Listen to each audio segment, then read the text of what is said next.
కేంద్ర బడ్జెట్ పై భారీ అంచనాలున్నాయి. బడ్జెట్ కేటాయింపుల్లో తెలంగాణకు సింహభావం కావాలని కోరుకుంటున్నామని అంటున్నారు మంత్రి Sridhar Babu. AI fourth city లాంటి విజన్ తో ముందుకు వెళ్తున్నాం. మౌలిక వసతులకు ఎక్కువ డబ్బులు అవసరమని ఆయన స్పష్టం చేస్తున్నారు. మరి మోదీ 3.0లో తెలంగాణకు వచ్చే నిధులెన్ని, రాష్ట్రం నుంచి ఎలాంటి విజ్ఞప్తులు వెళ్లాయి, అప్పుల్లో ఉన్న రాష్ట్రానికి కేంద్రం ఆదుకుంటుందా? దీనిపై మంత్రి శ్రీధర్ బాబు ఏమంటున్నారు? TV9 సీనియర్ కరెస్పాండెంట్ శ్రవణ్ అందిస్తారు. బడ్జెట్ 2025 సెషన్స్ జరుగుతున్నాయి. కేంద్రానికి ప్రాతినిధ్యాన్ని ఎటువంటి నిధులు కావాలని ఆల్రెడీ ప్రపోజల్స్ వెళ్ళాయి. ప్రస్తుతం మనతో మంత్రి శ్రీధర్ బాబు గారు ఉన్నారు. బడ్జెట్ 2025 సెంట్రల్ బడ్జెట్ అవుతోంది. స్టేట్కి, తెలంగాణకి, మీ రేవంత్ సర్కార్కి ఈ బడ్జెట్ చాలా ఇంపార్టెంట్, నిధులు చాలా అవసరం. ప్రపోజల్స్ వెళ్ళాయి. ఎలాంటి ఎక్స్పెక్టేషన్స్ ఉన్నాయి?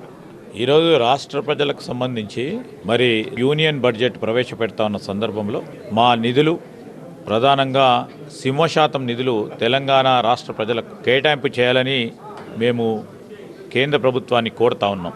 గతసారి మాకు అన్యాయం జరిగింది.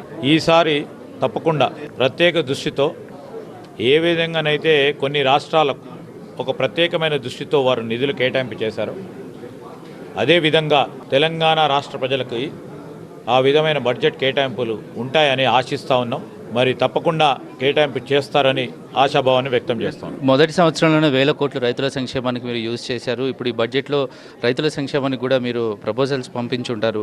సో ఎక్స్పెక్టింగ్ దట్ రైతు సంక్షేమానికి కావాల్సిన నిధులు కేంద్రం నుంచి వస్తాయి, ఎందుకంటే ఆ పార్షాలిటీ కనిపిస్తుంది. యాక్చువల్లీ ఈరోజు రైతులకు సంక్షేమంతో పాటు, కార్మికులకు సంక్షేమంతో పాటు, IT రంగం, పరిశ్రమ రంగం, విద్యాశాఖ, సాంఘిక సంక్షేమ శాఖ, ట్రైబల్ వెల్ఫేర్, ఈరోజు మరి బలహీన వర్గాలకు సంబంధించిన శాఖకు సంబంధించిన నిధులకు సంబంధించి మరి పెద్ద ఎత్తున నిధులు కేటాయింపు చేయాల్సిన బాధ్యతలో భాగంగా మరి ఇప్పటికే మా ముఖ్యమంత్రి గారు, అదేవిధంగా మా కాంగ్రెస్ పార్టీకి సంబంధించిన పార్లమెంట్ సభ్యులు యూనియన్ గవర్నమెంట్కు సంబంధించి పెద్దలతోని రిప్రజెంట్ చేయటం జరిగింది. మరి అదేవిధంగా బీజేపీకి సంబంధించిన 8 మంది పార్లమెంట్ సభ్యులు, ఈరోజు కేంద్ర ప్రభుత్వంలో ఉన్న బీజేపీ ప్రభుత్వం పార్టీలో ఉన్నవారు, వారు కూడా 8 మంది ఉన్నారు.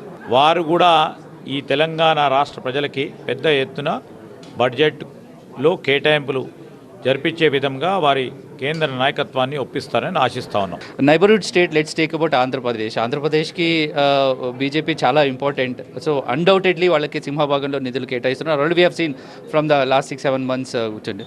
సో ఈ కంపారిజన్ డెఫినెట్లీ ఉంటుంది. బికాస్ అక్కడ వాళ్ళు ఇక్కడ వాళ్ళు అక్కడ రిలేషన్స్ ఉన్నాయి, రాకపోకలు ఉన్నాయి, సంబంధాలు ఉన్నాయి.